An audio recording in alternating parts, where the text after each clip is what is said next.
শুনেছি তো নাকি ভাই? ইকোটা কমান ভাই, আওয়াজটা ঠিকই ছিল। এই বক্সের আওয়াজটা টোটাল বন্ধ করে দিলেন কেন গো? এই বক্সের আওয়াজটা টোটাল বন্ধ করে দিলেন, একটু চালান। এই বক্সের আওয়াজ দেন একটু। মাইকটা আজকে ঠিক নেই শোনা। তো বলছিলাম আপনাদেরকে যে কথা, মন্দির, ভারতবর্ষের মাটিতে অসংখ্য মন্দির রয়েছে। যে সমস্ত মন্দিরে শুধুমাত্র ব্রাহ্মণ পুরোহিত হয়, ব্রাহ্মণ পূজারি হয়, ব্রাহ্মণই পুজো দিতে পারে, যারা পিছড়া, যারা দলিত, ওই সমস্ত দলিতেরা ওই সমস্ত মন্দিরে প্রবেশ করতে পারে না। এরকম মন্দির আছে না নেই? জোরে উত্তর দেন, আছে না রে? আচ্ছা আপনারা কথা বলবেন না, আছে না রে? আচ্ছা আপনাদেরকে বলছি, আপনার গ্রামের সব থেকে খেটে খাওয়া রিক্সাওয়ালার ছেলেটা যদি ভালো আলেম হয়ে আসে, আপনার মসজিদের সেই ইমাম হওয়ার যোগ্যতা রাখে না? রাখে না? রাখে। এমনকি রিক্সাওয়ালার ছেলের পেছনেও আপনার গ্রামের সমস্ত কোটিপতি মানুষরা মুক্তাদি হতে তারা বাধ্য, তাই তো নাকি? এজন্য মনে রাখবেন, নামাজের কাতারে যখন আমরা দাঁড়াই না, একটা চাকরের পাশে যদি মালিক দাঁড়ায় বা মালিকের পাশে চাকর দাঁড়ায় না, তো মালিক কি তখন বলে, হ্যাঁ রে তুই তো আমার বাড়ির চাকর, তুই তো আমার বাড়ির চাকর, অন্তত দুজনের পরে সরে দাঁড়া, আমার সম্মানটা খাটা হচ্ছে না, আমার সম্মানটা নষ্ট হচ্ছে না? আজ পর্যন্ত শুনেছেন কোন মালিক চাকরকে বলেছে? কথা বলে না, বলেছে কি না? তার মানে ইসলাম শিক্ষা দিয়েছে সততা, নম্রতা আর ভদ্রতা। ইসলাম ভেদাভেদ দূর করতে এসেছে, মিটাতে এসেছে, তৈরি করতে নয়। এজন্য আল্লাহ রাব্বুল আলামিন তিনি বলেছেন, وَإِنَّكَ لَعَلَى خُلُقٍ عَظِيمٍ। হে রাসূল, আপনার মতো মহত্তম চরিত্রের মানুষ পৃথিবীর বুকে আর কেউ কখনো হতে পারে না। নিশ্চয়ই আপনি একজন মহত্তম চরিত্রের মানুষ। আল্লাহ রাব্বুল আলামিন রাসূল তিনি চরিত্রের সার্টিফিকেট পৃথিবীর বুকে কোনো মানুষের কাছ থেকে নয়, কোনো নেতা, কোনো মন্ত্রীর কাছ থেকে চরিত্রের সার্টিফিকেট খানা তিনি পাননি। আবার বন্ধুরা, চরিত্রের সার্টিফিকেট যিনি তুলে দিয়েছেন, আকাশ আর জমিনের মালিক মহান আল্লাহ রাব্বুল আলামিন। চরিত্রের সার্টিফিকেট কার কাছ থেকে পেয়েছেন? কথা বলেন, কার কাছ থেকে? আল্লাহর কাছ থেকে। আচ্ছা আপনারা বক্সের আওয়াজ পাচ্ছেন ভালো মতো? পাওয়া যাচ্ছে? পাওয়া যাচ্ছে না? না ডিস্টার্ব হচ্ছে ভাই, আওয়াজটা ঠিক করুন না গো, আওয়াজটা ঠিক করেন না। এটা এখানে আওয়াজটা ঠিক হচ্ছে না, আওয়াজটা ঠিকই ছিল, আপনি হাত দিয়ে আরো আওয়াজটা কেন কমিয়ে দিলেন যেন? আওয়াজটা কেমন? হ্যাঁ এবার এত ঠিক হচ্ছে। কে কানি আওয়াজটা বন্ধ করে, একটা কে কে আওয়াজ থেকেই যাচ্ছে। এত কাছে বললে তো গলা শুকিয়ে যাবে সোনা। আল্লাহ রাব্বুল আলামিন রাসূল তিনি এজন্যই বলেছেন নিজের চরিত্র সম্পর্কে। আয়েশা রাদিয়াল্লাহু তাআলা আনহাকে তিনি ডেকে বলেছেন, আয়েশা রে, আমার চরিত্র সম্পর্কে তোমাকে কেউ যদি জিজ্ঞেস করে আমি কেমন, আমার চরিত্র সম্পর্কে তোমাকে যদি কেউ জিজ্ঞেস করে আমি কেমন, দিনের বেলা যা দেখো, রাতের বেলা যা দেখতে পাও, মানুষ যদি জানতে চায় সব খুলে খুলে বর্ণনা করে দাও। তুমি যা দেখো দিনের বেলা, যা রাতের বেলা, মানুষ যদি জানতে চায় সব খুলে খুলে বর্ণনা করে দাও। তার মানে হচ্ছে স্বামী কেমন স্ত্রীর থেকে ভালো কেউ জানে? কথা বলেন, স্বামী কেমন স্ত্রীর থেকে ভালো কেউ জানতে পারবে না। এজন্য রাসূল সাল্লাল্লাহু আলাইহি ওয়াসাল্লামের চরিত্র কেমন, বিশ্বনবী সাল্লাল্লাহু আলাইহি ওয়াসাল্লাম মক্কার মাটিতে তিনি যখন নবুয়ত পেয়েছেন, দাওয়াত দিয়েছেন, লা ইলাহা ইল্লাল্লাহু মুহাম্মাদুর রাসূলুল্লাহ। এক আল্লাহকে মানতে হবে, 360টা চলবে না, 3 জন চলবে না, একজনকে মানতে হবে, যিনি সপ্তম গাছ আরশে আজিমের সমাসীন হয়ে আছেন। মক্কার মুশরিকরা মনে মনে ভাবলো, যদি একজনই হয় তাহলে আমাদের ক্ষমতা আর বেশি দিন টিকবে না, মুহাম্মদকে বাঁচিয়ে রাখা যাবে না, একে মেরে ফেলতে হবে, না হলে দেশ থেকে তাড়িয়ে দিতে হবে, আর না হলে জেলখানায় বন্দি করতে হবে, না থাকবে বাঁশ আর না বাজবে বাঁশি, দুনিয়া থেকে বিদায় করে দিতে হবে। আমার বন্ধুরা, বিশ্বনবী সাল্লাল্লাহু আলাইহি ওয়াসাল্লাম আল্লাহ রাব্বুল আলামিনের পক্ষ থেকে তিনি খবর পেলেন, হে মুহাম্মদ আর থাকা হবে না, আপনি মদিনার দিকে রওনা দিন। আমার রাসূল সাল্লাল্লাহু আলাইহি ওয়াসাল্লাম দীর্ঘ পথ অতিক্রম করে মদিনার মাটিতে পা দিয়েছেন। মদিনার মাটিতে যখন তিনি আসলেন, মদিনার মানুষেরা রাসূল সাল্লাল্লাহু আলাইহি ওয়াসাল্লামকে আদর আপ্যায়ন করে বুকে জড়িয়ে নিয়েছেন। রাসূলকে ডেকে বলেন, মুহাম্মদ চিন্তা করবেন না, আপনার বাড়ি নেই তো কি হয়েছে, আমাদের দুটো বাড়ি একটা আপনাকে দিয়ে দিলাম। কেউ আমার এসে বলে, হে আল্লাহ রাসূল, আমার দুটো খেজুরের বাগান আছে, একটা আপনাকে আপনার সাথীকে দিয়ে দিলাম। কেউ আমার এসে বলে, হে আল্লাহ রাসূল, আমার অসংখ্য দিনার আছে, দিরহাম আছে, আমি কিছুটা আপনার সাথীকে আর আপনাকে দিয়ে দিলাম। কেউ আবার এসে বলে, হে আল্লাহ রাসূল, আমার দুটো স্ত্রী, আপনার সাথীরা যেটা ভালো মনে করবে তাকে বিয়ে করতে পারে, আমি দিয়ে দিলাম। এমন সময় একজন মহিলা এসেছে, মহিলা এসে বলে, হে আল্লাহর রাসূল, আমি তো কিছুই দিতে পারলাম না, আমার না আছে বাড়ি সেরকম, না আছে খেজুরের বাগান, আমি তো কিছুই দিতে পারলাম না, কিন্তু আপনার কাছে একটা আবদার নিয়ে এসেছি, দয়া করে ফেরাবেন না। তো আল্লাহ রাসূল বলছেন, কি এমন আবদার বলো, কি আবদার নিয়ে এসেছো বলো। রাসূল সাল্লাল্লাহু আলাইহি ওয়াসাল্লাম তিনি বললেন, কি আবদার নিয়ে এসেছো? মহিলা তখন বলে, হে আল্লাহর রাসূল, আমার পাশে যে দেখছেন এই ছোট্ট বাচ্চার নাম হলো আনাস। কি নাম বললাম? আনাস। আওয়াজটা টনটন করেন ভাই, আওয়াজটা টনটন করেন। কোথায় শুনছেন? রাসূল সাল্লাল্লাহু আলাইহি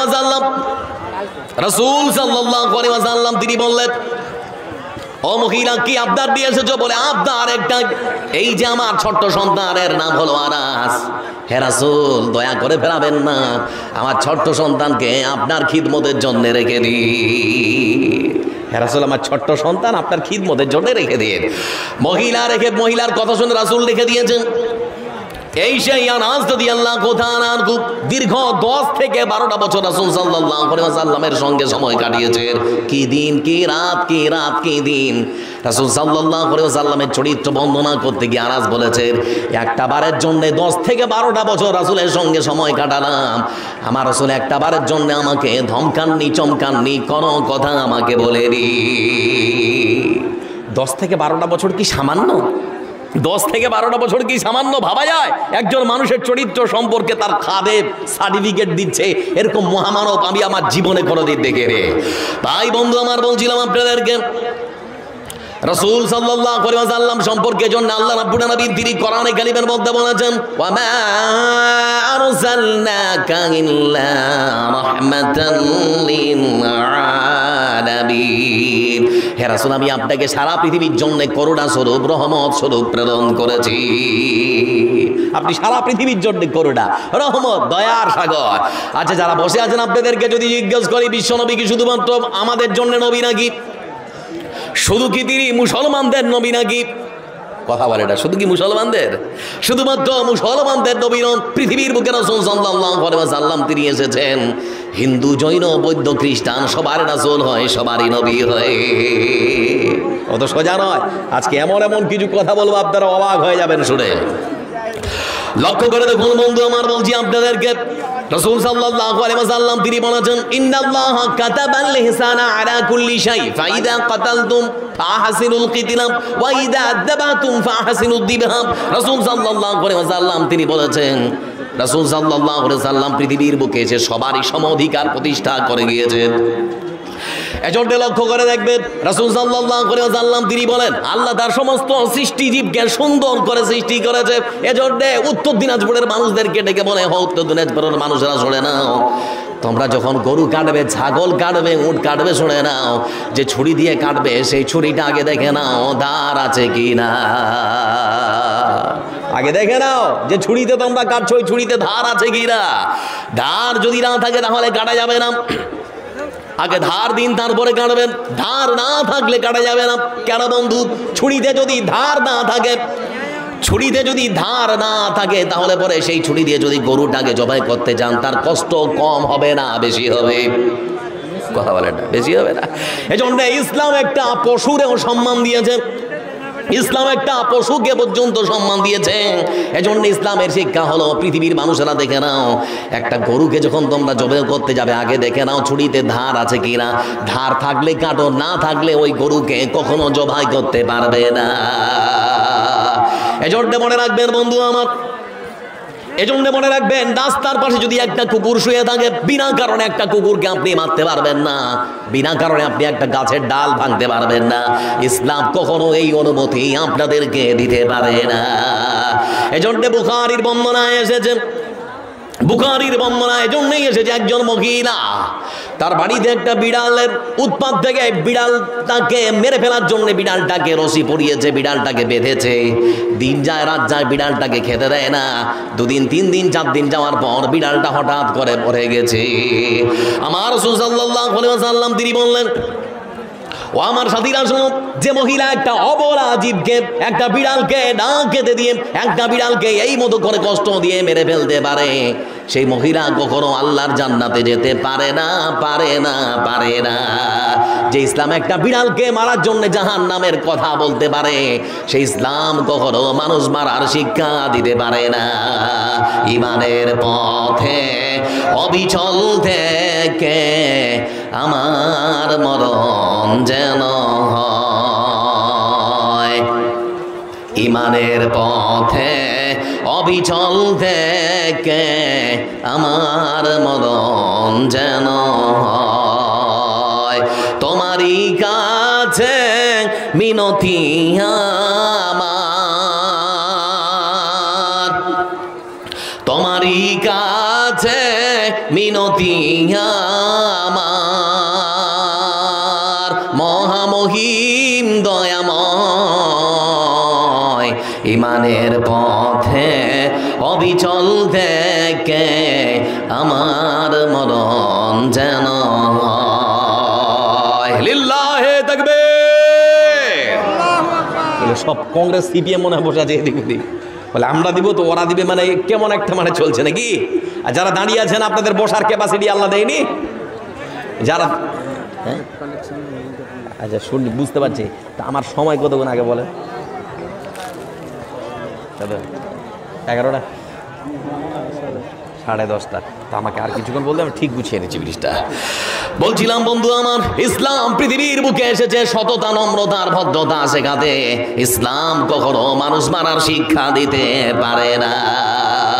এজন্য আল্লাহ রাব্বুল আলামিন কোরআনে কারীমের আরেক আয়াতে বলেন, وما أرسلناك إلا كافة للناس بشيرا ونذيرا ولكن أكثر الناس لا يعلمون।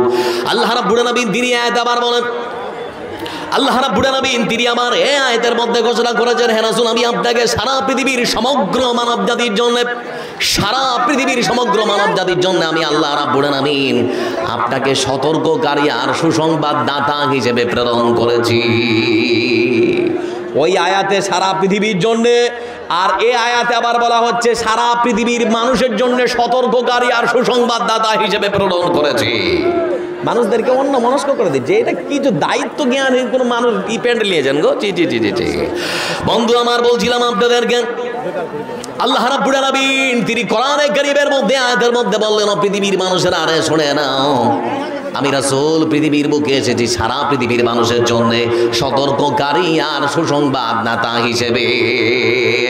এজন্য আল্লাহ রাব্বুল আলামিন তিনি বলেছেন, এজন্য রাসূল সাল্লাল্লাহু আলাইহি ওয়াসাল্লাম তিনি বলেন, ও উত্তর দিনাজপুরের মানুষেরা, বিশেষ করে আপনাদেরকে লক্ষ্য করে রাসূল সাল্লাল্লাহু আলাইহি ওয়াসাল্লাম তিনি বলেছেন, শুনে নাও, তোমরা যদি সংখ্যায় বেশি হও আর তোমাদের গ্রামের এক প্রান্তে যদি কয়েকটা হিন্দুদের বাড়ি থাকে, কয়েকটা যদি অমুসলিমের বাড়ি থাকে, ক্ষমতার জোরে, টাকার জোরে, প্রশাসনের বলে তোমরা লাঠির বলে কখনো কোনো মুসলিম হিন্দুদের বাড়িতে আঘাত করবে না, মারবে না, মারবে না।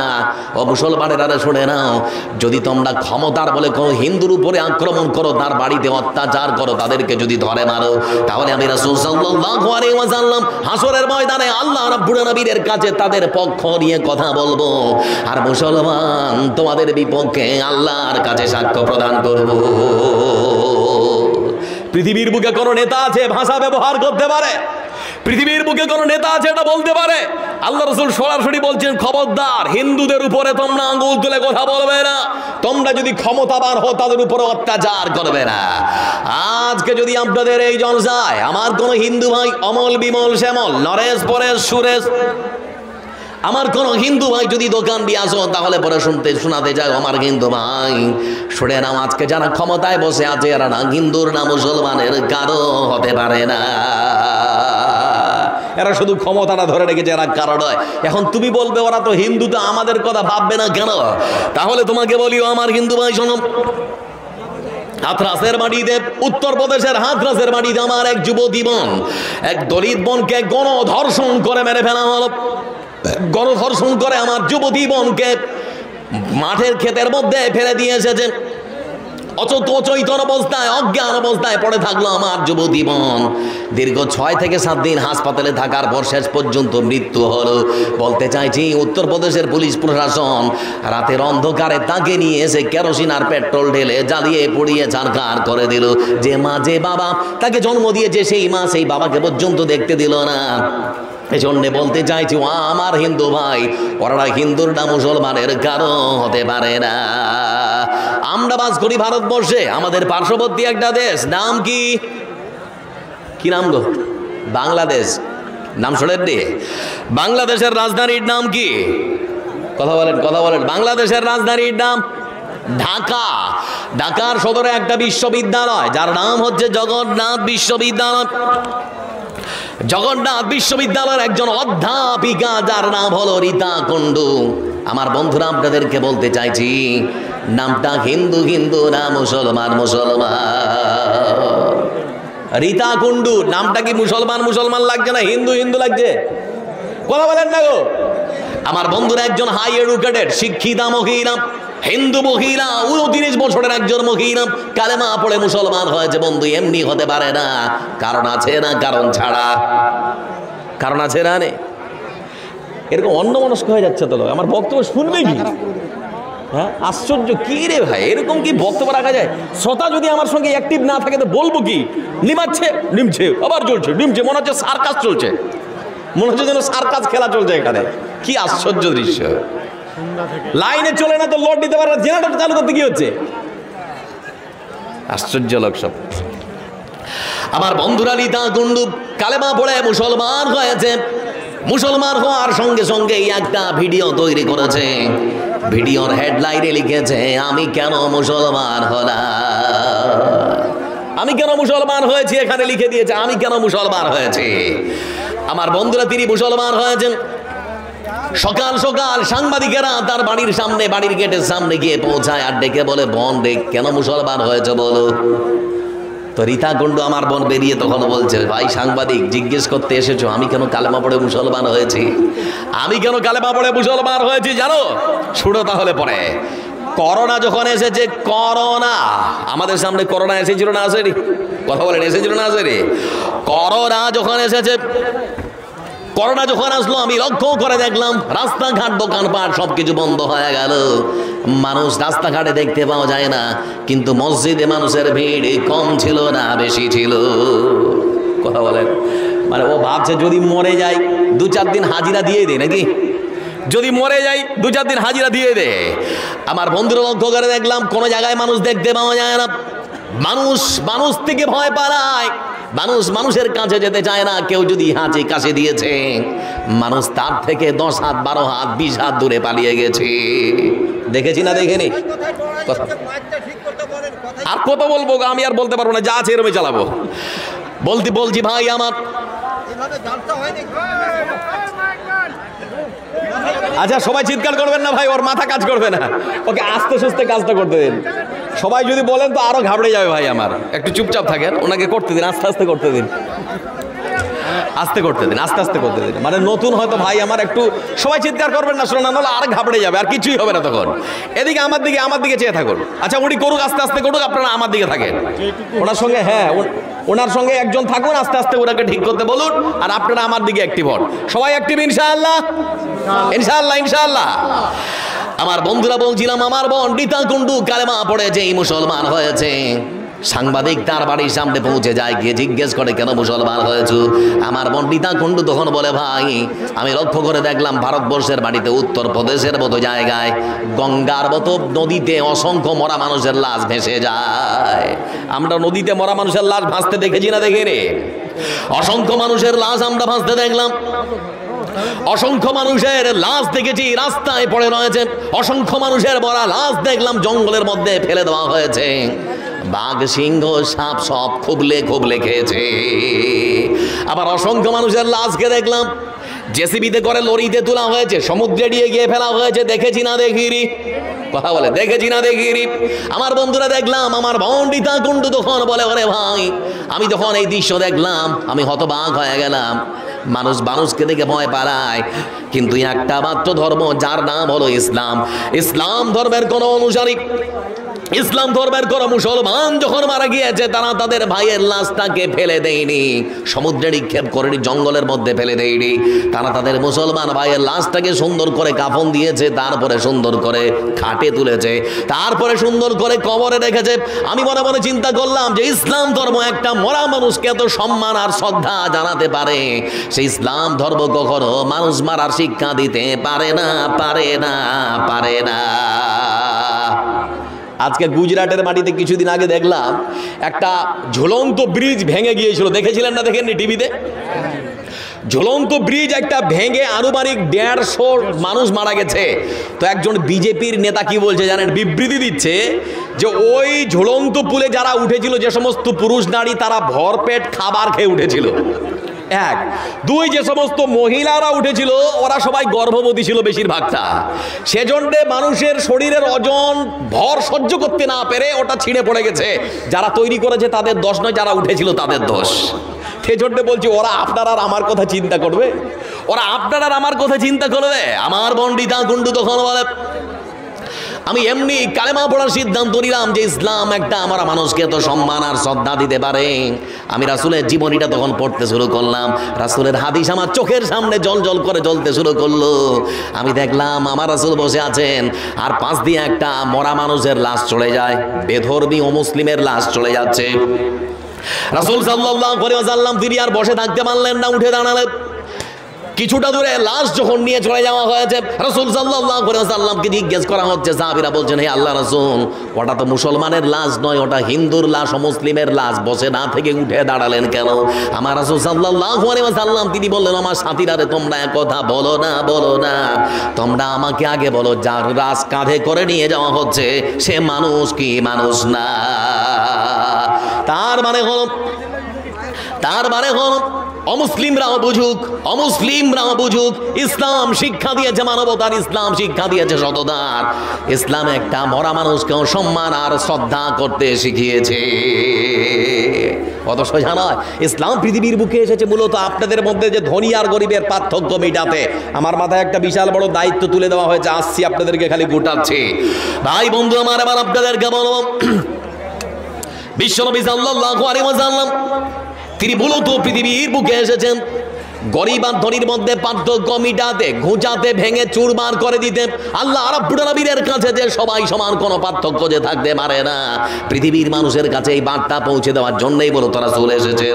বলতে চাইছি বন্ধু আমার রাসূল সাল্লাল্লাহু আলাইহি ওয়াসাল্লাম তিনি যখন মেরাজ করলেন, মেরাজ যখন হলো, মেরাজ থেকে তিনি যখন আমার পৃথিবীতে ফিরে আসলেন, মসজিদে নববীতে আমার রাসূল বসে রয়েছেন, মসজিদে নববীতে বসে রয়েছেন। আমার রাসূল বলছেন, ও আমার সাথীরা রে, আমি আল্লাহ রাব্বুল আলামিনের কাছ থেকে 5 ওয়াক্তের নামাজ নিয়ে এসেছি, 5 ওয়াক্তের সালাত নিয়ে আসলাম, কিন্তু মানুষদেরকে নামাজের জন্য কেমন করে আহ্বান করা হবে তোমাদের সঙ্গে একটু পরামর্শের প্রয়োজন আছে।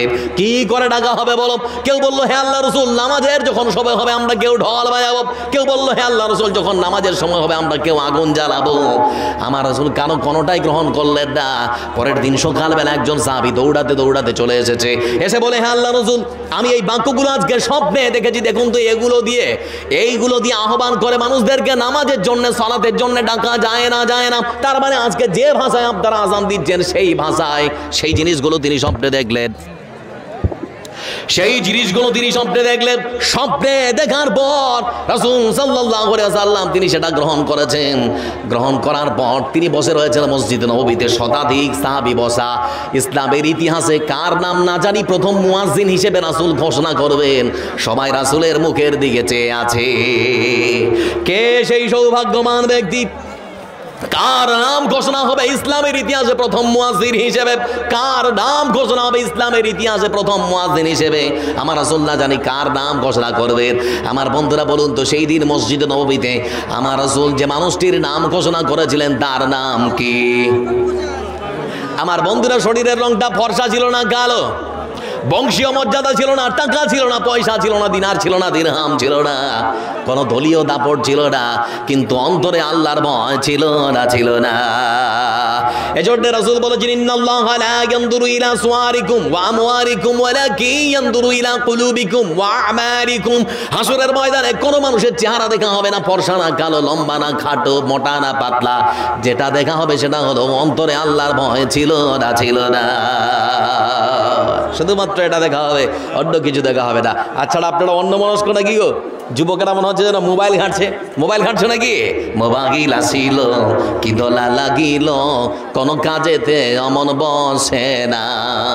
মোবাইল আসিল কি দোলা লাগিল, কোন কাজেতে অমন বসে না।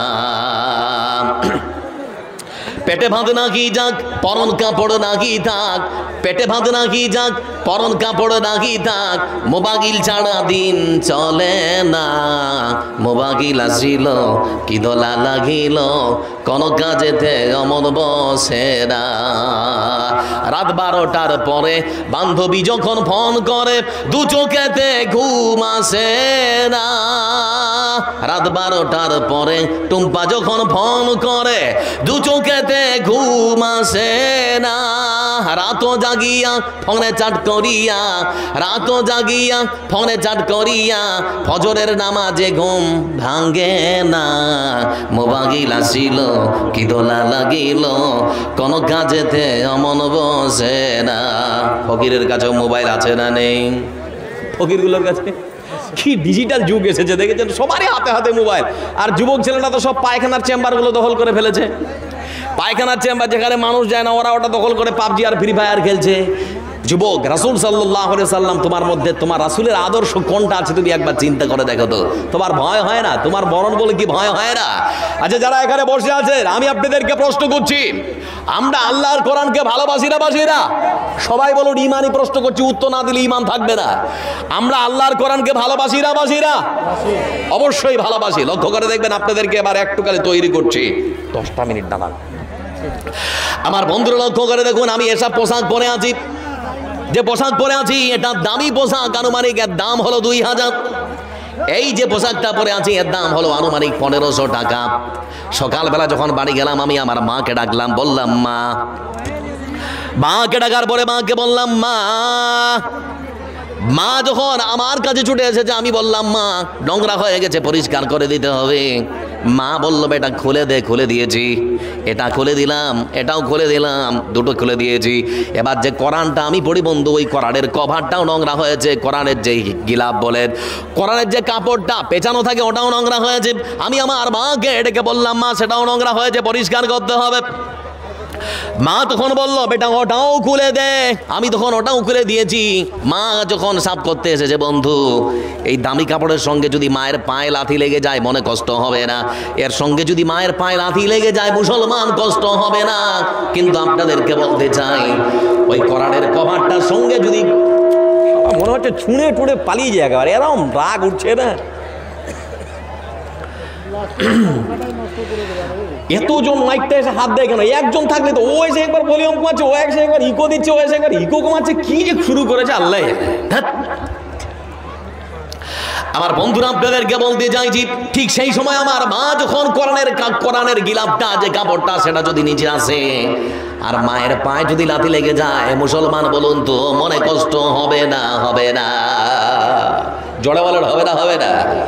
আরে ভাই, বাজারের তো সব থেকে কম দামি কাপড়, দিনাজপুরের ভাষায়, দক্ষিণ দিনাজপুরের মানুষ বলে টেরিকট কাপড়। আপনারা কি বলে? আমার ভাষা বুঝতে অসুবিধা হচ্ছে না তো?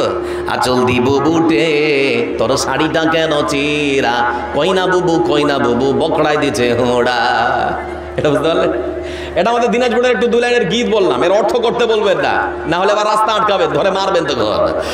বলছিলাম বন্ধু আমার আপনাদেরকে, একটা কোরআনের সঙ্গে একটা বাজারের সব থেকে কম দামি কাপড় লাগার কারণে তার সম্মান আর মর্যাদা বাড়িয়ে যিনি দিয়েছেন তিনি কে? ও যুবক ভাই, তোমাদেরকে বলতে চাই, সরে নাও ভালো করে। তুমিও যদি তোমার সব কিছু মোবাইলে যা কিছু আছে সব পেছনে ফেলে কোরআনের সংস্পর্শে এসে একবার যদি কোরআনকে ভালোবেসে বুকে আঁকড়ে নাও, কোরআনের সঙ্গে যদি তোমার নিজের জীবনটাকে তৈরি করতে পারো, তাহলে পরে সরে নাও, তোমারও সম্মান তোমারও মর্যাদা বাড়িয়ে যিনি দিবেন তিনি কে? আল্লাহ পারেন না? পারেন না? যে উমার মুহাম্মদ সাল্লাল্লাহু আলাইহি সাল্লামকে মারতে আসছে, কোরআনের কয়েকটা কথা শোনার সঙ্গে সঙ্গে তার ইমানের পরিবর্তন চলে এসেছে। আজকে লক্ষ্য করে দেখো যুবক, তোমার মধ্যে যদি পরিবর্তন না হয় তাহলে ভারতবর্ষের বিভিন্ন যে কোর্ট, হাইকোর্ট বলুন আর সুপ্রিম কোর্ট বলুন, যেখানে কোরআনের নামে মামলা করা হয়, হচ্ছে না বলি, কথা বলেন, হচ্ছে না। আমাদের সমাজে এক কুলাঙ্গার ছিল ওয়াসিম রিজভী পর্যন্ত কোরআনের নামে মামলা করলো। দিল্লি হাইকোর্টের বিচারপতি দু গালে দু তামাচা দিয়েছে, বলে বেটা ওটা মানুষ বানায়নি, আল্লাহ পাঠিয়েছে, ওর মধ্যে কোনো ভুল নেই, 50,000 জরিমানা দে তারপরে যা, 50,000 জরিমানা দে তারপরে বের হও। বেটা মিটাতে এসেছিল কোরআনকে, আল্লাহকে ইসলাম থেকে মিটিয়ে দিয়েছে। নামা শোনা যাচ্ছে। কিছুদিন আগে একটা ভিডিও তৈরি করে বলছে ইসলাম ধর্ম বাদ দিয়ে হিন্দু ধর্ম গ্রহণ করে কি যে বিপদে পড়েছি, মুখের ভাষায় প্রকাশ করতে পারবো না। সবে তো শুরু হয়েছে আল্লাহর গজব, সবে তো শুরু হয়েছে। বেটা অপেক্ষা কর, ইসলামকে অবমাননার ফল পৃথিবীর বুকেই তুমি ভোগ করতে পারবে, একটু অপেক্ষা করো। শুনে নাও, এই কোরআনে কারীম বিশ্বের মানুষের জন্য হেদায়েতের জন্য এসেছে, এর মধ্যে কোনো ভুল নেই। কেউ যদি মিটাতে চায় পারবে, কথা বলেন পারবে? যদি আগুন লেগে ধ্বংস হয়ে যায়, ধ্বংস হয়ে যায়, যদি আগুন লেগে যায়, পুড়ে যায় পৃথিবীর সব বইয়ের দোকান, তবু বিশ্ব থেকে হারাবে না পবিত্র কোরআন। সুবহানাল্লাহ বলবেন না? আর একটু জোরে সুবহানাল্লাহ। যদি আগুন লেগে ধ্বংস হয়ে যায়, ধ্বংস হয়ে যায়, যদি আগুন লেগে যায়, পুড়ে যায় পৃথিবীর সব বইয়ের দোকান, তবু বিশ্ব থেকে হারাবে না পবিত্র কোরআন। করবে কেমন করে কোরআন ধ্বংস আগুনের অতেজ, করবে কেমন করে কোরআন ধ্বংস আগুনের অতেজ। আছে বিশ্ব জুড়ে লক্ষ লক্ষ কোরআনের হাফিজ, তারা ছাপিয়ে আসমানি বাণী, ছাপিয়ে আসমানি বাণী, বাঁচাবে কোরআনের মান, তবু বিশ্ব থেকে হারাবে না পবিত্র কোরআন, তবু বিশ্ব থেকে হারাবে না পবিত্র কোরআন। লিল্লাহে তাকবীর।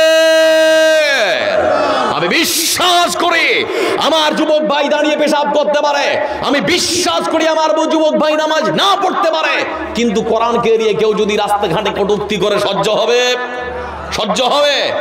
শরীরের তাজা খুন বিলিয়ে দিতে যুবকেরা প্রস্তুত, কিন্তু কোরআনের সম্মানকে আমরা কখনো খাটো হতে দিইনি আর দিব না ইনশাআল্লাহ। জোরে বলি ইনশাআল্লাহ। এজন্য মনে রাখবেন, আজকে যারা ক্ষমতায় বসে আছে তাদেরকে বলতে যাই যে মসজিদের মধ্যে 450 বছর ধরে নামাজ পড়লাম, ওটা নিয়ে নিয়েছে, সহ্য করেছি, কিন্তু কোরআনের উপরে কখনো কথা বলতে আসবে না, বলে সহ্য হবে না। দিল্লি জামে মসজিদের ইমাম আব্দুল্লাহ বুখারী দাঁড়িয়ে সেজন্য বলেছিলেন, দিল্লি হাইকোর্টের কোন বিচারপতি যদি রায় দেয় কোরআনে কারিমের মধ্যে ভুল আছে, আমি আব্দুল্লাহ বুখারী তাকে মাটিতে ফেলে দিয়ে তার বুকে পা চাপাবো, আর মুখের ভেতরে তার ডান হাত ভরে আমি জিভ টেনে ছেড়ে ফেলে দেবো। আমি আব্দুল্লাহ বুখারী দায়িত্ব নিয়ে বলছি, আজ পর্যন্ত কোন মায়ের ব্যাটারি কোরআনে কারিমের একটা অক্ষরের মধ্যে লাল কালি মারতে পেরেছে? কার পক্ষে সম্ভব? কথা বলেন, সম্ভব কি? কখনো সম্ভব হতে পারে না। এবার জাজল্য প্রমাণ আপনাদেরকে দেখাচ্ছি। রাসূল সাল্লাল্লাহু আলাইহি ওয়াসাল্লামের নীতিমালা আদর্শ রয়েছে কোরআনের মধ্যে, এজন্য আমরা কোরআনকে খুবই ভালোবাসি। বাসি না ভাই? কথা বলেন, বাসি তো?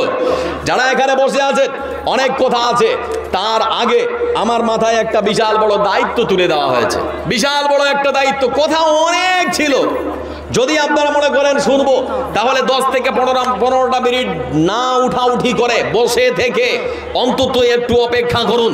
যারা এখানে বসে আছেন, আপনাদের আজকের যে জালসা, আজকের এই জালসার পেছনে একটা নির্দিষ্ট উদ্দেশ্য রয়েছে।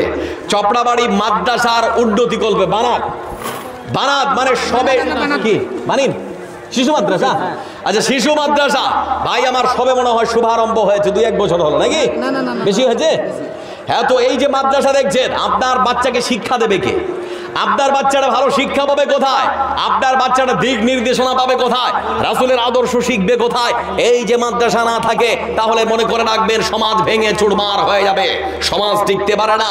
রাসূল সাল্লাল্লাহু আলাইহি ওয়াসাল্লাম উহুদের প্রান্তরে যে সমস্ত শহীদ হয়ে গিয়েছে সাহাবারা, তাদের বাচ্চারা যখন এসে কাঁদছে তারা তখন হাউমাউ করে কাঁদছে, আমার বাবা কোথায়? কেউ বলে আমার বাবা কোথায়? রাসূল সাল্লাল্লাহু আলাইহি ওয়াসাল্লাম তাদেরকে বুকে টেনে নিয়ে বললেন, আরে তোদের বাবার এই তো কি হয়েছে, আজ থেকে আমি তোদের বাবা, আমাকে বাবা বলে ডাকবি। আজ থেকে আমি তোদের অভিভাবক, আমাকে তোরা বাবা বলে ডাকবি। আজ থেকে ইয়েতিমদের বাবা আমি মুহাম্মদ সাল্লাল্লাহু আলাইহি ওয়াসাল্লাম। যারা এখানে বসে আছেন, এখানে অনেক মানুষের ছেলেরা পড়ে, অনেক ছেলে আছে যার মা নেই, যার বাবা নেই, যার মা বাবা দুটোই নেই। আজকে যারা এখানে বসে আছেন আপনাদের মধ্য থেকে কোনো কি আল্লাহর বান্দা নেই, কোনো কি মায়ের বীর সন্তান নেই? একজন দাঁড়িয়ে বলতে পারে আমি একটা ইয়েতিম বাচ্চার দায়িত্ব নিয়ে নিলাম, তার বছরে যত খরচ লাগবে আমি দেব? কেউ কি বলতে পারবে না? এই মাদ্রাসার উন্নতির জন্য আমি 10,000 টাকা দেব? কেউ কি বলতে পারবে না আমি এই মাদ্রাসার উন্নতির জন্য 5টা করে 1000 টাকা দেব? এজন্য যারা বসে আছেন, আজকে আমরা কোরআনকে ভালোবাসি, রাসূলের দিক নির্দেশনাকে ভালোবাসি।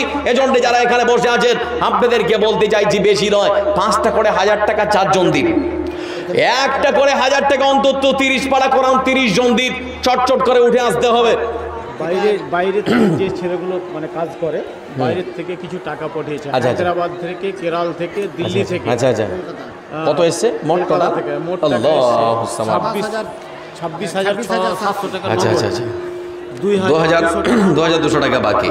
মানে আপনাদের ছেলেরা যারা কেরালায় থাকে, দিল্লিতে থাকে, গুজরাটে থাকে, ওই সমস্ত জায়গায় যারা আপনাদের এলাকার ছেলে মাদ্রাসার উন্নতির জন্য তারা দান দিয়েছে, মানে দান পাঠিয়েছে, তার মানে মোট মূল্য হচ্ছে 26,700 টাকা নগদ, 2,200 টাকা বাকি। আল্লাহর কাছে দোয়া করব, রব্বুল আলামিন তুমি এই দান সদরে গ্রহণ করো, আল্লাহুম্মা সাল্লি আলাইহি আল্লাহুম্মা বারিক আলাইহি।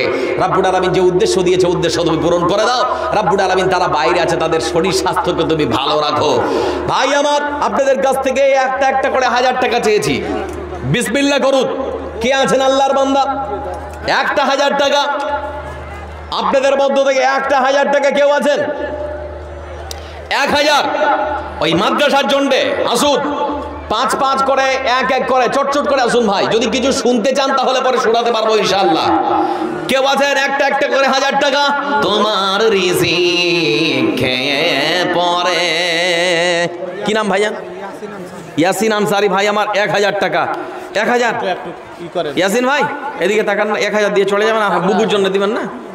ওনারা বলছেন যে আপনি 1000 টাকার বেশি দান করেন, মানে যারা দান করে তাদের কাছ থেকে আশা করে, অন্য কারো কাছ থেকে তো আশা করে না। আপনি 5000 দিয়ে দেন ভাই, হবে না? বেশি হবে? হ্যাঁ, প্রধানের ভাই। আল্লাহু সামাদ, প্রধানের ভাই, প্রধান তো না, আর 500 দিয়ে দেন দাদা, 2000 করে দেন। শোনা আমার দেখেন, আর না, আর 500 দাদা। ও বড় ভাই 1500 টাকা। যাক আল্লাহ তুমি কবুল করো, আল্লাহুম্মা সাল্লি আলাইহি আল্লাহুম্মা বারিক আলাইহি। একটা করে 1000 টাকা আসুন। একজন দিয়েছে বসিরুন নেসা। আচ্ছা, বসিরুন নেসা একটা কোরআন, দুটো কোরআন দিয়েছে 200 টাকা। আরেকজন দান করেছে, আরেকজন একটা কোরআন। আচ্ছা, একটা কোরআন আরেকজন দিয়েছেন, একটা কোরআন 250 টাকা। আচ্ছা, একটা কোরআন আরেকজন আর 250 টাকা দিয়েছেন। আরেকজন দান করেছেন 200 টাকা। আল্লাহ তুমি সদরে গ্রহণ করো, আল্লাহুম্মা সাল্লি আলাইহি আল্লাহুম্মা বারিক আলাইহি। ভাই সবারই জন্য একটু শেষে দোয়া হবে। কে আছে রাত দেবেন? 1000 করে টাকা, 1000 করে, বেশি নয়, আপনাদের কাছ থেকে চাইনি। লক্ষ্য করে দেখুন, সারা জীবন ধরে রদ বৃষ্টি ঝড়ে এত টাকা করছেন কামাই, কি করে নিয়ে যাবেন এত টাকা? কবর কাফনের তো পকেট নেই গো। ইয়াউমুল লা বাইউন ফীহি ওয়ালা খুল্লা ওয়ালা শাফা, সেই দিন তো টাকা চলবে না, অচল। সেই দিন নেকি চলবে। আজকে টাকা দিয়ে নেকি সঞ্চয় করে রাখুন। কেউ কি আছেন? একটা 1000 টাকা। এতগুলো মানুষের মধ্যে কেউ নেই, একটা করে 1000 টাকা দেবেন। তোমার রিজিক খেয়ে পরে অবাধ্য হই কেমন করে, খুঁজে না পাই কোন ভাষা। কালাম আনসারি। আচ্ছা, কত? 1200 টাকা। কে দিয়েছেন এটা? কালাম। কই কালাম ভাই আমার? আবুল কালাম ভাই কোনটা? আপনি চলে গেছে। 1200 টাকা দিয়েছে আমার আবুল কালাম ভাই। আল্লাহ তুমি গ্রহণ করো, আল্লাহুম্মা সাল্লি আলা আল্লাহুম্মা বারিক আলাইহি। আসুন ভাই চটচট করে একটা করে 1000 টাকা যারা দেবেন একটু চটচট করে আসুন। তোমার দয়ায় নদীর ধরা, সারা জাহান তোমার গড়া। তোমার দয়ায় নদীর ধরা। কার এটা? হ্যাঁ, তোমার মা 500। আর তুমি? না না দিতে হবে, এখনই দিয়ে দাও ভাই। 5000 কত? 2000 না না 1000। এত সুস্থ মোটা সোটা মানুষ 1000 টাকা মানাইছে? 2000 লিখে 2000 দাও দাও দাও দাও দেখি। 1000 কত আছে? 1 2 3 দাও, আর 500 দাও। 500 টাকা দাও। এটা জান্নাতের টিকিট বিক্রি হচ্ছে আমার ভাই, আমার সোনা আর কলজা। 500 টাকা দাও, 500 টাকা দাও দাদা আমার। আর 500 টাকা হবে না? 100 টাকা? 100 টাকা হবে না? যাক 2000 টাকা। লিল্লাহে তাকবীর, জোরে জোরে লিল্লাহে তাকবীর। ভাই ও ভাইজান 1000 টাকার কলম নিচ্ছি, 500 টাকার লয় দাদা। আর 500 টাকা শোনা, আর 500 দাদা। আচ্ছা সবাইকে কি আর দাদা বলবো? হ্যাঁ তাহলে 1000 লিখাচ্ছি। 1000 হ্যাঁ 1000 লিখাচ্ছি। আমার ভাই 500 নগদ, 1000 বাকি। নারায়ে তাকবীর। নামটা লিখিয়ে দেন ভাই, নামটা লিখিয়ে দেন। আসুন চটচট করে, চটচট করে। আচ্ছা মায়েদের কাছে আপনারা চাদর টাদর পাঠিয়েছেন? মায়েরা আপনাদেরকে বলছি মনে রাখবেন, ওয়াল্লাযীনা ইয়াকনিযুনা আয-যাহাবা ওয়াল ফিদ্দা ওয়া লা ইউনফিকুনাহা ফি সাবিলিল্লাহ ফাবাশশিরহুম বিআযাবিন আলীম। সব জায়গাতে মায়ের নাকের নাক ছাবিটা পাওয়া যায়, হাতের বালা পাওয়া যায়, কানের দুলটা পাওয়া যায়। তো মায়েরা যারা বসে আছেন আপনাদের কাছ থেকে কিছু পাওয়া যাবে না যাবে না? মহিলাদের প্যান্ডেল থেকে 31,000। আল্লাহুস সামাদ। বলতে বলতেই তো মন জয় করে নিল জি। 31,000 টাকা মায়েদের কাছ থেকে এসেছে। আপনারা কি করছেন কচু? 31,000 টাকা। ওয়াসারিউ ইলা মাগফিরাতিন মির রাব্বিকুম ওয়া জান্নাতিন আরদুহাস সামাওয়াতু ওয়াল আরদু উইদ্দাত লিল মুত্তাকিন। জান্নাতের প্রতিযোগিতায় কিন্তু ওরা জিতে গিয়েছে, আপনারা হেরে গেছেন। আপনাদের কাছ থেকে কিন্তু এখনো 31,000 আসেনি। আর 1000 করে চটচট করে আসেন, না তো বাড়ি থেকে খালি ঝগড়া করবেন যে তোমাদের থেকে আমরা বেশি দিয়েছি। ভাই আমার আপনাদের কাছে আর কেউ নেই? 1000 করে এখানে চাদর পাঠান না, ছেলেরা গলা গেলো পাঠানো হয়েছে। তো ভাই আমার 1000 করে কেউ নেই? আর যারা বসে আছেন আসুন না গো, চটচট করে। দেখুন মনে রাখবেন একটা কথা, একটা পাগল রাস্তায় ঘুরছে, সারাদিন বকছে, ওর কথার কেউ মূল্যায়ন করে না। কেন জানেন? আল্লাহ ওর মাথার নাটটা খালি একটু ঢিল করে দিয়েছে, মাথার নাটটা একটু ওর ঢিল করে দিয়েছে, সেজন্য ওর কথার কেউ মূল্যায়ন করে না।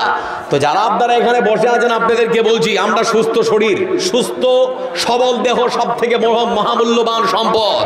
এজন্য মনে রাখবেন, আপনি সুস্থ আছেন মানে আপনি মহামূল্যবান সম্পদের অধিকারী। কেউ কি নেই ভাই আমার? একটা 1000 টাকা, একটা 1000 টাকা দেওয়ার মতো কেউ নেই দাদা? আল্লাহুস সামাদ। আপনাদের এই এলাকায় তো এরকম দৃশ্য দেখি না গো। খুবই দাম দেয় এই মাদ্রাসার জন্যে, এই বাচ্চাদের জন্যে, এতিম ছেলেদের জন্যে, মা বাবা হারা ছেলেদের জন্যে 500 টাকা করে দিতে কি খুব ভারী লাগছে? আসুন না মায়েরা, আপনাদের কাছে একটা আবদার করেছি। নাকের নাক ছাবিটা দুটো থাকলে একটা, কানের যদি ডবল জোড়া থাকে তাহলে 1 জোড়া দিতে বলেছি, হাতের যদি বালা থাকে তো একটু খুলে দিন। আজকে মনে রাখবেন, ওই সমস্ত মানুষের জন্য আল্লাহ রাব্বুল আলামিন রাসূলকে বলা হচ্ছে আপনি সুসংবাদ দিন জাহান্নামের। জাহান্নামের সুসংবাদ দিন যারা নিজের ধন সম্পদকে, নিজের সোনা চাঁদিকে পুঞ্জীভূত করে রেখেছে, জমা করে রেখেছে। তো জাহান্নামের তো সুসংবাদ হয় না, দুঃসংবাদ হয়। তো সুসংবাদ মানে আরো সতর্ক করা হচ্ছে। মায়েরা, আমি চাইছি আমার মায়ের কাছ থেকে 2-4টা নাক ছাবি আসুক, একটা কানের দুল অন্তত আসুক, 2টা কানের দুল অন্তত আসুক। ভাই আমার আপনাদের কাছে 500 করে টাকা দেওয়ার মতো কেউ নেই? 500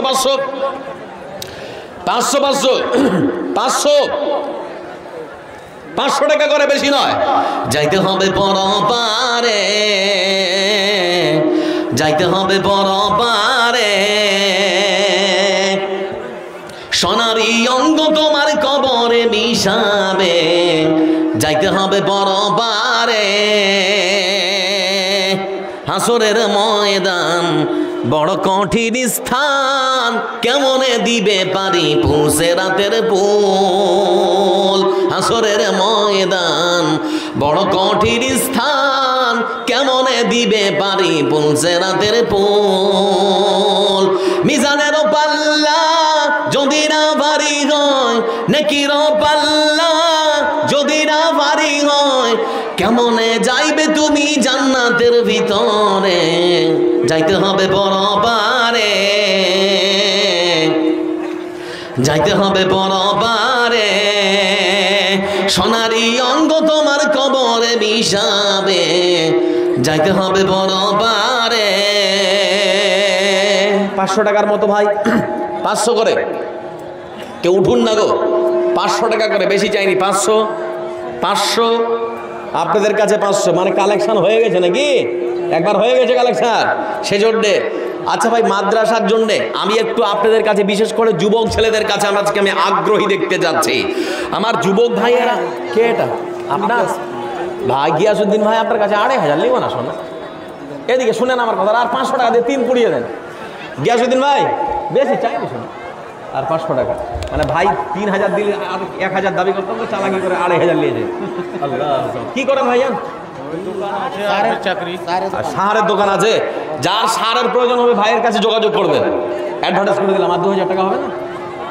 অ্যাডভার্টাইজ করে দিলাম, আর 2000 টাকা দিয়েছেন। আচ্ছা একটু আগে বসেন, না যদি পড়ে যাবেন। 3000 টাকা নারে থাকবে। অসহায় এক বান্দা আমি দিনহীন, আধার রাতে আচ্ছা মায়ের জন্য দোয়া যাও। অসহায় এক বান্দা আমি দিনহীন, আধার রাতে চলতি পথে আমি সঙ্গীহীন। দাও দেখা দাও দয়ার সাগর, দাও দেখা দাও দয়ার সাগর, তুমি রহমানুর রহিম, তুমি রব্বুল আলামিন। অসহায় এক বান্দা আমি দিনহীন। একজন মা দিয়েছেন 500 টাকা, 500 টাকা আমার মা, আর একজন দিয়েছেন 250 টাকা নাকি? আচ্ছা, কোরআন বাবদ আমার আরেকজন মা দিয়েছেন 250 টাকা। আল্লাহ তুমি সদরে গ্রহণ করো। আল্লাহুম্মা সাল্লি আলাইহি, আল্লাহুম্মা বারিক আলাইহি। আল্লাহ আমার ভাই 3000 টাকা দান করেছে, মা অসুস্থ, আল্লাহ সুস্থতার জন্য দোয়া চেয়েছে। মাবুদ তোমার থেকে তো বড় ডাক্তার আর কেউ নেই, মাবুদ তোমার থেকে তো বড় কবিরাজ আর কেউ নেই। আল্লাহ আমার সেই ভাইয়ের মায়ের জন্য সুস্থতা কামনা করে তোমার কাছে ফরিয়াদ করছি। আল্লাহ তোমার রাসূলের সেই ভাইরি, আল্লাহুম্মা আযহাবুল বাস রাব্বান নাস ইশফি আনতা শাফি লা শিফা ইল্লা শিফাউকা শিফা আল্লা ইউগাদিরু সাকামা। রব্বুল আলামিন মার জন্য সন্তান দান করেছে 3000 টাকা। আল্লাহ সেই মায়ের শরীরটাকে তুমি সুস্থ করে দাও। আল্লাহ কোনো রোগ ব্যাধি যদি থাকে তাহলে আরোগ্য দান করো। আল্লাহ সেই মায়ের সঙ্গে সন্তানের সম্পর্ক আরো বেশি করে বাড়িয়ে দাও। কত? কে এটা? জমশেদ। আর আপনারটা? আপনার নাম জমশেদ। তা 200 টাকা 500 টাকা পুরাতে হবে ভাই, না 200 টাকা দিতেই হবে, না তো মাইক্রোফোনটা নিয়ে নেমে যাবো। হ্যাঁ 200 টাকা দেন ভাই, 100 দেন, 100 10 টাকা দেন। নাই আর টোটালি নেই, জিলেবি খাওয়ার পয়সাটা পকেটে হাত ভরবো। 300 টাকা আমার ভাই। দেখেছেন? এই দেখেন, দেখেছেন তো? এই যে দেখেন, বলতে বলতেই চলে এসেছে। আমার মায়েরা দেখুক, এই যে দেখেন এখানে ঝুলছে। আল্লাহু সামাদ। আমার মায়েদের কাছে চেয়েছি আর পাবো না, এটা হয় গো। মায়েদের কাছে 4 ভরির রূপা চলে এসেছে। মা, আপনার মতো মা পৃথিবীতে আল্লাহ আরো বেশি বেশি করে তৈরি করে দিক, আর এই মাদ্রাসার মতো মাদ্রাসার সঙ্গে সম্পর্ক আরো সুমধুর করে দিক। আমার মাকে আল্লাহ ভালো রাখুক। যে মা আমার দান করেছে, আল্লাহ সেই মায়ের শরীর স্বাস্থ্য তুমি ভালো রাখো। আল্লাহ ওই মাকে তো মৃত্যুর পর জান্নাতের উচ্চ মাকাম দান করো। ওর বেটা ভালো না, আচ্ছা ছেলে অসুস্থ সেজন্য দোয়া চেয়েছে। হ্যাঁ ইকরামুল আনসার 200 টাকা কে দিয়েছে বাবু? আচ্ছা ওইটাই 4 ভরি রূপা সঙ্গে 200 টাকা। ছেলে অসুস্থ, ভাই আমার ছেলের জন্য সবাই একটু আমরা দোয়া করব, সেই ছেলেকে যেন আল্লাহ সুস্থতা দান করে। আমরা সকলেই পড়বো দোয়া, আল্লাহুম্মা আযহাবুল বাস রাব্বান নাস ইশফি আনতা শাফি লা শিফা ইল্লা শিফাউকা শিফা আল্লা ইউগাদিরু সাকামা। আল্লাহ সন্তান অসুস্থ, মায়ের মনটা দিয়ে কি করে, মায়ের দিলটা দিয়ে কেমন করছে, আল্লাহ সেই ছেলের সুস্থতার জন্য 4 ভরি রূপা, 4 ভরি চাঁদি আর সঙ্গে 200 টাকা দিয়েছে। আল্লাহ যে উদ্দেশ্য দিয়েছে, আল্লাহ সেই মায়ের কলটা ভরে সন্তানকে তুমি আবার সুস্থতা দান করো। আল্লাহ তোমার কাছে করজোড়ে নিবেদন করছি, আল্লাহুম্মা সাল্লি আলা মুহাম্মদ ওয়া আলা আলি মুহাম্মদ কামা সাল্লাইতা আলা ইব্রাহিম ওয়া আলা আলি ইব্রাহিম ইন্নাকা হামিদুম মাজিদ। ভাই আমার আর কেউ আছেন দেবেন? আর কোন মায়ের কাছ থেকে আসবে না। আর কোন মা আমার মায়েদের কাছে চেয়েছি, সঙ্গে সঙ্গে আসতে শুরু করেছে। আমি মনে করছি আমার আরো মা আছে যারা দেওয়ার জন্য প্রস্তুতি নিচ্ছে। আমি শুধু 2টাতে নয়, অন্তত আসমানি কেতাব হচ্ছে 4টা। সেই 4টার দিকে তাকিয়ে আমি আরো 2 জন মায়ের কাছ থেকে কিছু চাঁদি আশা করছি, বা নাকের নাক ছাবিটা আশা করছি। মা ডবল ডবল যদি থাকে তো অন্তত 1টা দিয়ে দিন, 4টা থাকলে অন্তত 2টো দিন, 2টো থাকলে অন্তত 1টা দিন এই মাদ্রাসার জন্য। মা আজকে জান্নাতের টিকিট বিক্রি করা হচ্ছে, আজকে জান্নাতের টিকিট বিক্রি করা হচ্ছে। সামনের বছর পর্যন্ত মা আমার বেঁচে থাকবো কিনা কে জানে। এজন্য বিশ্বাসের কোনো বিশ্বাস নেই। ভেতরে ঢুকেছে, বেরোতেও নাও পারে, বেরিয়েছে ভেতরে নাও ঢুকতে পারে। কাটিহার জয়নগর একটা মেয়ে হারিয়ে গেছে। আচ্ছা কত বছর বয়স? 4 বছর। 4 বছরের একটা বাচ্চা কাটিহারের, আপনাদের এলাকায় হয়তো এসেছিলেন কারো আত্মীয়র বাড়িতে, তো তো বাচ্চাটাকে ভিড়ে মনে হয় কোথাও হারিয়ে গেছে। কেউ যদি পেয়ে থাকেন, সম্ভব যদি হয় তাহলে তার গার্জিয়ানের কাছে পৌঁছে দিন, আর যদি না সম্ভব হয় তো স্টেজে এনে দিন। কাটিহার জয়নগরের একটা ছোট্ট বাচ্চা 4 বছর, জিজ্ঞেস করবেন, একটা অপরিচিত বাচ্চা হারিয়ে গেছে। কোন ভাই আমার, আচ্ছা আমি আপনাদের কাছ থেকে, যুবকদের কাছ থেকে চাইছি 100 করে টাকা 30 জন, 100 করে টাকা 30 জন যুবকদের কাছে চাইছি। চটচট করে উঠে আসতে হবে। 100 করে টাকা নেবো, বেশি নয়, যুবকদের কাছ থেকে 100 করে টাকা। কেউ নেই যুবক ভাইয়ারা আমার? একটু উঠো চটচট করে উঠে 100 করে টাকা, 100 করে টাকা, বেশি নয়। আমার যেদিন ফুরাবে দিন, আসবে গহীন রাতি, থেকো প্রভু এ জীবনে হয় চিরসাথী, আসবে গহীন রাতি। আমার যেদিন ফুরাবে দিন, আসবে গহীন রাতি, জীবন নদীর দুকুল জুড়ে আসলে আমার ঈশা, থাকবে না আর দু চোখ জুড়ে একটু আলো দিশা, সেদিন আমার একটা কোরআনের দাম আমার ভাই দিয়েছেন 300 টাকা। আচ্ছা ভাই আমার 100 টাকা, একজন হয়েছে।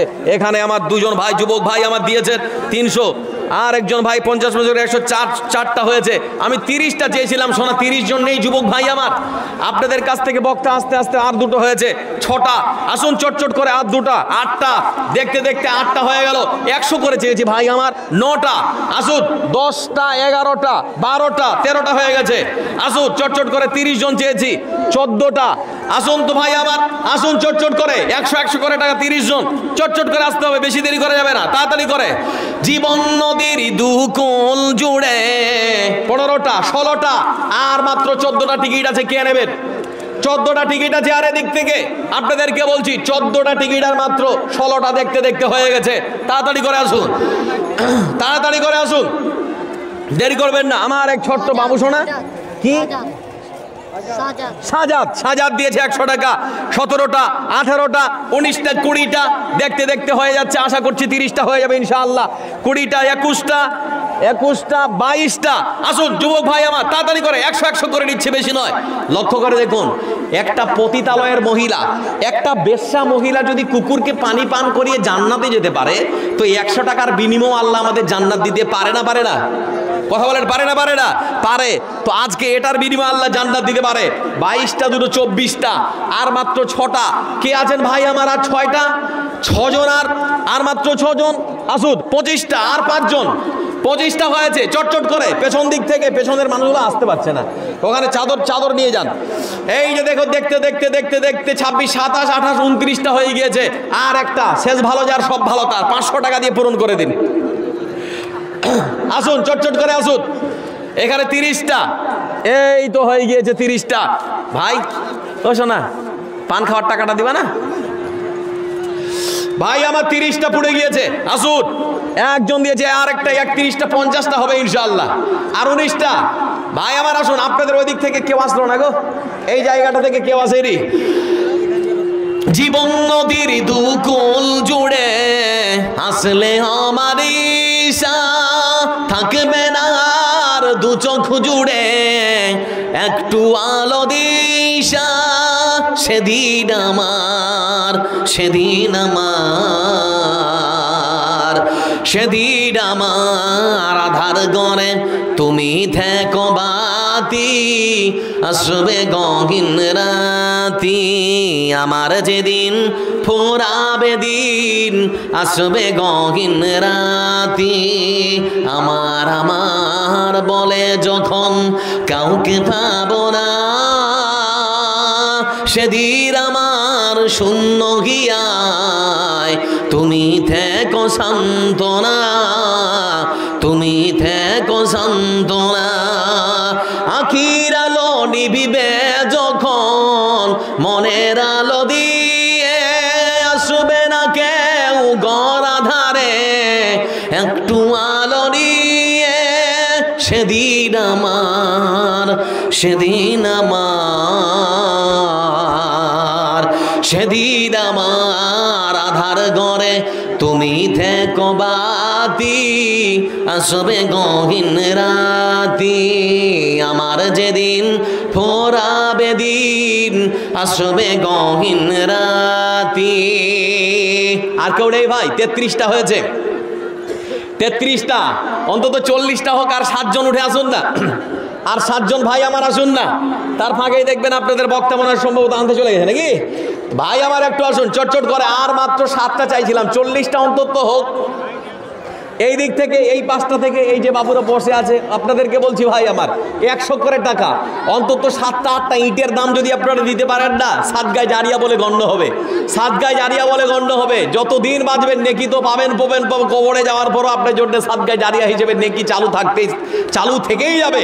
তো 100 করে টাকা আর কেউ নেই? ওই যে দাঁড়িয়ে থাকা ভাইগুলো 100 করে টাকা, বেশি চাইনি ভাই আমার। 100 টাকা চায়ের দোকানে গেলেই শেষ, চার পান আর 2-4 জনকে দিয়ে ঢুকলেই শেষ। 100 টাকা কেউ আছেন ভাই 100 করে? আর মাত্র 6-7 জন আসুন না গো আপনাদের কাছে। 6-7 জন এই বসে থাকা মানুষগুলো 100 করে টাকা আর হবে না? 100 করে পেছন দিক থেকে 100 করে টাকা দিয়ে দিয়েছেন নাকি? আর দেবেন না? এরপরের বক্তাকে দিবেন, আর আমাকে দিবেন না, রাগ করছে। আর দিবেন না নাকি? এরপরের বক্তাকে দিবেন?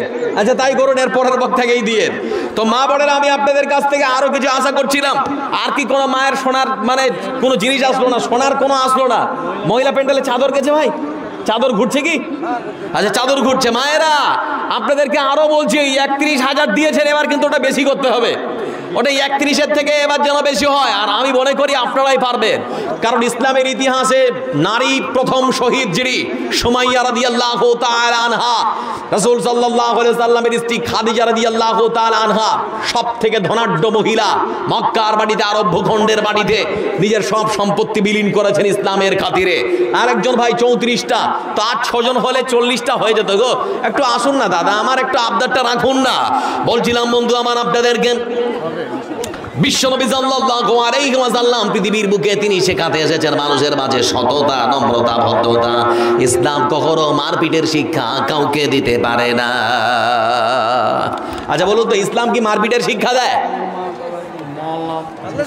আচ্ছা আমার মুস্তফা ভাই দিয়েছেন 500 টাকা, আর একজন 100 টাকা। ওইদিকে 35টা আর 5টা 100 টাকা হলে 40টা হবে।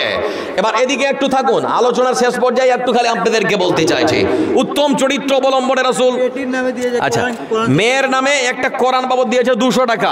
আল্লাহুম্মা সাল্লি আলাই, আল্লাহুম্মা বারিক আলাই। দেখতে দেখতে 36, 37, 38, 39, আর একটা লাগবে। আসুন তো, এই যে ভাই আমার চলে আসছে, দেখেছেন লাইন ধরে দিয়েছে যুবক ছেলেগুলো। 40, 41, আশা করছি আর 9টা হলে 50টা হবে। আসুন তাড়াতাড়ি করে আসুন ভাই আমার। আমি এদিকে গুটিয়ে নিচ্ছি, তার ভাগে বক্তা আসবে, আর আমাকে 50টা যেন পুরা হয়ে যায় ভাই আমার, অন্তত হাফ সেঞ্চুরি হোক।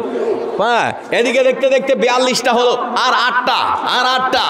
বলছিলাম বন্ধু আমার আপনাদেরকে, এবার আপনি গুনবেন, আমি এবার শেষ করি। হ্যাঁ, 42, 43টা হয়েছে। বন্ধু আমার বলছি, ইসলাম মানুষকে শিক্ষা দিয়েছে সততা আর নম্রতা। ইসলাম কখনো মানুষ বাড়ার শিক্ষা দিতে পারে না।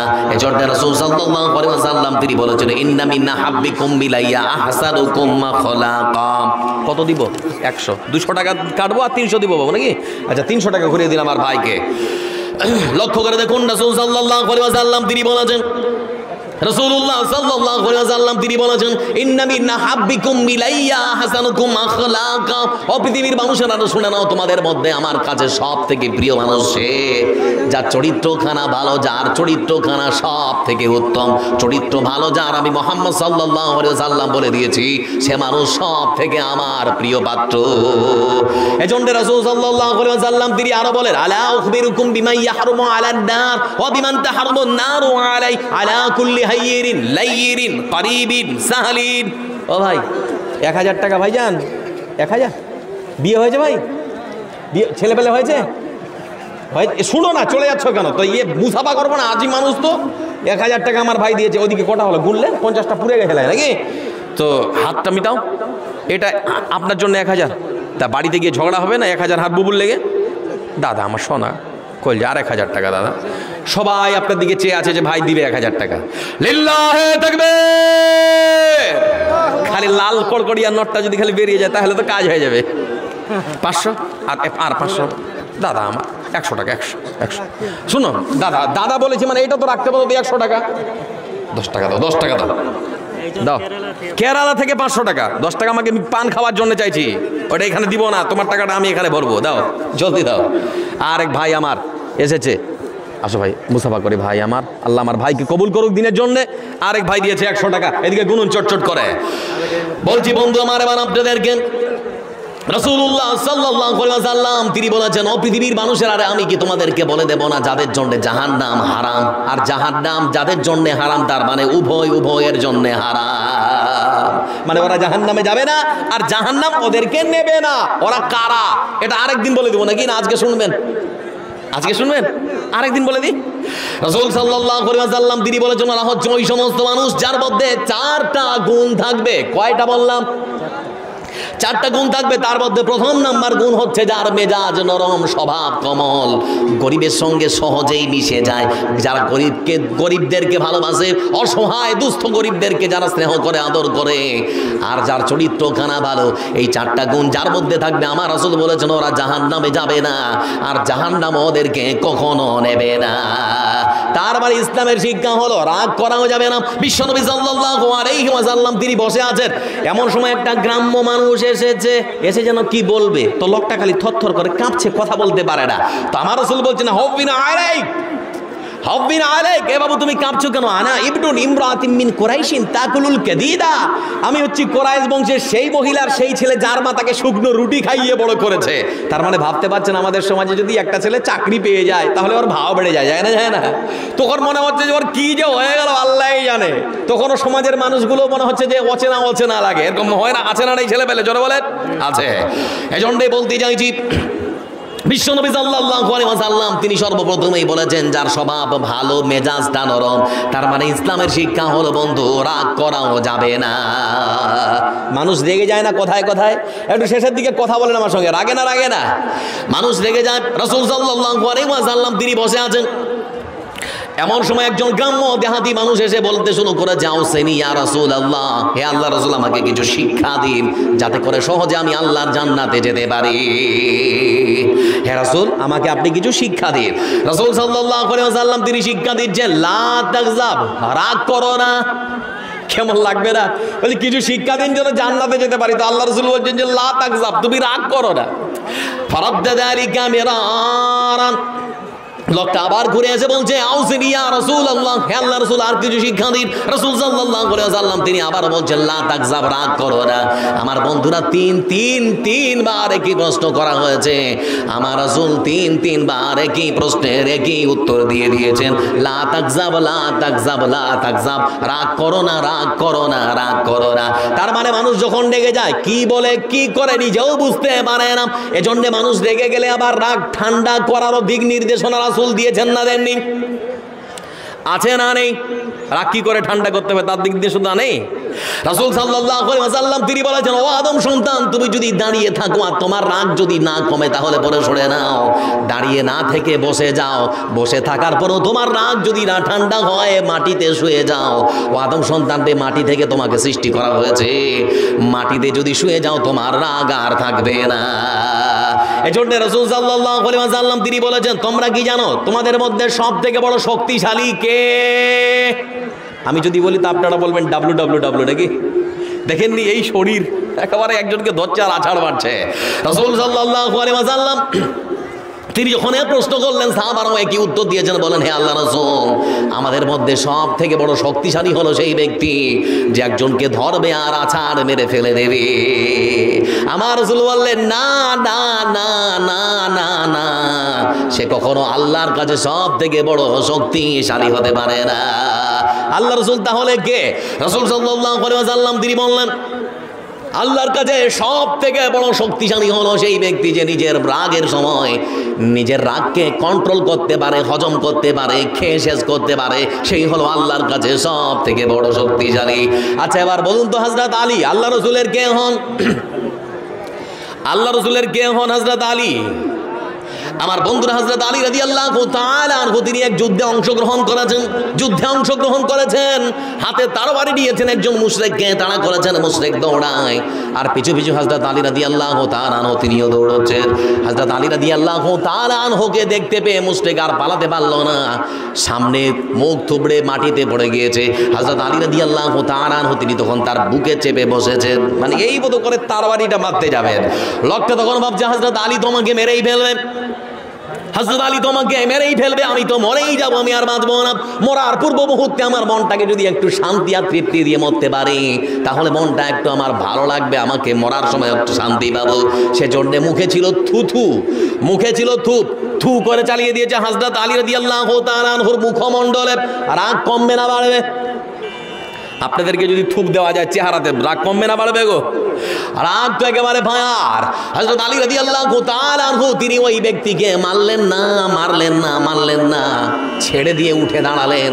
লোকটা এবার নিজে উঠে ধুলোবালি ঝাড়ছে আর বলছে হযরত আলী কি ব্যাপার, আপনি আমাকে সুযোগ পেয়েছেন তারপরও মারলেন না কেন, কি ব্যাপার, ছেড়ে দিয়েছেন কেন? হযরত আলী রাদিয়াল্লাহু তাআলা আনহু তিনি বললেন, ও আমার ভাই শুনে নাও, তোমার সঙ্গে ব্যক্তিগত আমার কোনো শত্রুতা নেই, তোমার সঙ্গে আমার কোনো ব্যক্তিগত শত্রুতা নেই। শুনে নাও, আমি যখন যুদ্ধের ময়দানে অংশগ্রহণ করেছিলাম সেটা ছিল আল্লাহর দ্বীনের জন্য, আমি যখন তোমাকে তাড়া করেছিলাম সেটাও ছিল আল্লাহর দ্বীনের জন্য, আমি যখন তোমাকে তরবারিটা মারতে যাচ্ছিলাম সেটাও ছিল আল্লাহর দ্বীনের জন্য। কিন্তু যখন তুমি আমার চেহারাতে মুখমণ্ডলে থুতু নিক্ষেপ করেছো, আমার মনের মধ্যে এত রাগ জন্মেছে, মনে হচ্ছে তোমাকে খেয়ে নেই, শেষ করে দেই। মারতে গেলাম, আমার বিবেক তখন আমাকে ডেকে বলে আলী রে, এখন তুমি যদি মারো তাহলে পরে এটা তোমার রাগ ঠান্ডা করার জন্য হবে, আল্লাহর দ্বীনের জন্য হবে না। এজন্য তোমাকে আর মারতে পারলাম না। মনে রাখবেন, ইসলাম মানুষকে শিক্ষা দিয়েছে সততা, নম্রতা আর ভদ্রতা। ইসলাম কখনো কোনো মানুষকে মানুষ মারার শিক্ষা দিতে পারে না। এজন্য বলছিলাম আপনাদেরকে, ভাই আমার, বর্তমান সময় যারা ক্ষমতায় বসে রয়েছে এরা না হিন্দুর না মুসলমানের কারা হতে পারে না। দিল্লির মাটিতে একটা স্টেশন রয়েছে যার নাম হলো আনন্দ বিহার। নাম শুনেছেন আনন্দ বিহার? যারা যায় কাজে ওরা শুনেছে নাকি? একটু কথা বলো না, সে আনন্দ বিহার নাম শুনেননি?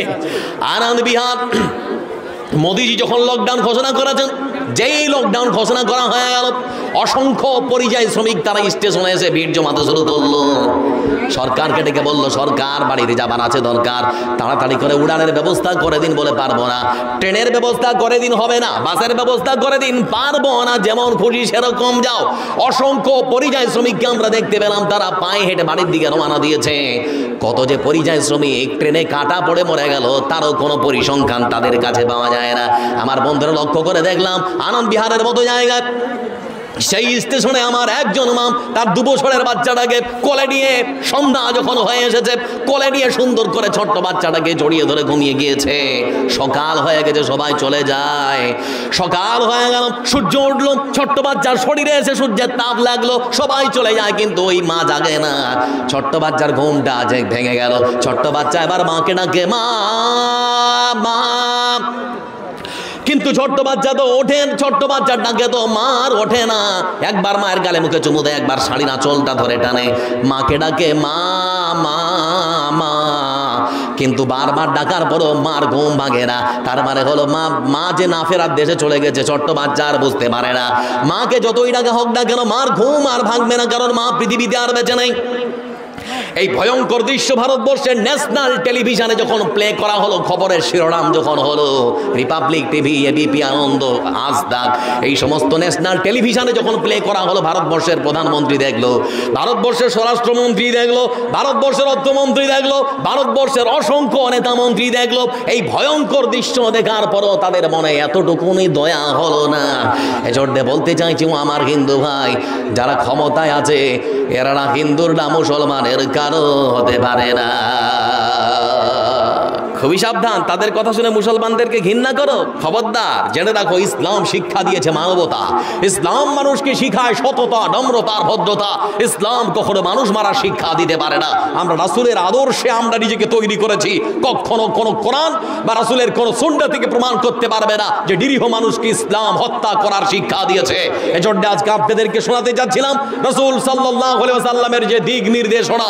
আলোচনার মাঝে একটা বিশাল বড় দায়িত্ব, কালেকশন আপনারা দিলেন, আপনাদের শেষের দিকে আবারও করজোড়ে করে বলছি, এ মাদ্রাসাকে টিকিয়ে রাখার জন্য যথাসাধ্য আপনারা চেষ্টা করবেন। আপনারা দিয়েছেন, আপনাদের কাছে আবারও বলছি, করজোড়ে আমি অনুরোধ করছি, আরো বেশি বেশি করে দিয়ে এ মাদ্রাসাকে ভালো মতো প্রতিষ্ঠা করে এ মাদ্রাসার সঙ্গে জুড়ে থেকে মাদ্রাসাকে পরিচালনা করুন। দেখুন, এরকম একটা মাদ্রাসা যদি দ্বীনই প্রতিষ্ঠান থাকে, রাসূল সাল্লাল্লাহু আলাইহি সাল্লাম তিনি বলেছেন, আল্লাহর পক্ষ থেকে সেরকম কোনো বড় গজব সেখানে কখনো আসবে না, কখনো কোনো রকমের বড় অসুখ তৈরি হবে না, আকাশ থেকে কোনো বড় গজব আসবে না। এটা রাসূল সাল্লাল্লাহু আলাইহি সাল্লাম তিনি বলেছেন। অতএব মাদ্রাসাকে টিকিয়ে রাখা আপনাদের ঈমানি দায়িত্ব। সকলকে আমি অনুরোধ করব, এ মাদ্রাসা শুধুমাত্র যারা চালায় তাদের নয়, সভাপতির নয়, সেক্রেটারির নয়, মাদ্রাসার ক্যাশিয়ারের নয়, যারা মেম্বার তাদের নয়, এই মাদ্রাসা আপনাদের, এই মাদ্রাসা আপনাদের, এই মাদ্রাসা আপনাদের, এই মাদ্রাসা পরিচালনা করবেন আপনারা সকলে মিলে ইনশাআল্লাহ। সকলে বলি ইনশাআল্লাহ। আজকে আল্লাহ সাক্ষী থাকুক যে আমরা ইনশাআল্লাহ সবাই মিলে মাদ্রাসা চালাবো। ভাই আমার, আমি মানুষ, এতক্ষণ ধরে কথা বলছিলাম রাসূল সাল্লাল্লাহু আলাইহি ওয়াসাল্লামের নীতিমালা নিয়ে। আমি মানুষ, যদি ভুল করে থাকি আল্লাহর কাছে ক্ষমা চাচ্ছি, যদি কোনো ভুল বাক্য বা শব্দ প্রয়োগ করে থাকি আল্লাহর কাছে বলছি, আল্লাহ বক্তা থেকে শ্রোতা তাদের মন মগজ থেকে তুলে দাও। যে সমস্ত প্রয়োজনীয় বাক্য বলেছি বক্তা থেকে শ্রোতা বেশি বেশি বলা এবং শোনার থেকে তুমি আমল করার তৌফিক দাও। আজকে এই পর্যন্তই। আসসালামু আলাইকুম ওয়া রাহমাতুল্লাহ। আসসালামু আলাইকুম ওয়া রাহমাতুল্লাহ। মাশাআল্লাহ, আলহামদুলিল্লাহ, আব্দুল জব্বার সাহেব ইসলামকে টিকিয়ে রাখার জন্য যত ভালো বয়ান দিলেন এবং শুনে মুগ্ধ, সুন্দরভাবে বিস্তারিত আপনাদের সম্মুখে আলোচনা রাখলেন। এইবারে আমাদের ইশতেহারের বক্তা জনাব ফজিলাতুল সাহেব, জনাব মাওলানা তানবীর আলম সাহেব